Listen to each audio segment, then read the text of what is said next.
हमरो नाम रे मर्डर के चलते भइनी बदनाम रे अरे खाती रखल बाटे हमरो ई नाम रे देखे खाती जुटल बाटे लोगवा तमाम रे केहू के ना दहल गली साहजी के राज चली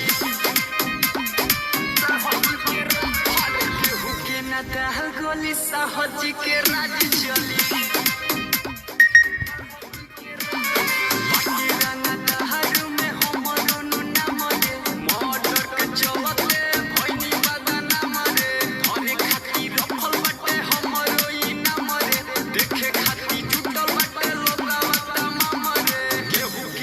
साहजी के राज चली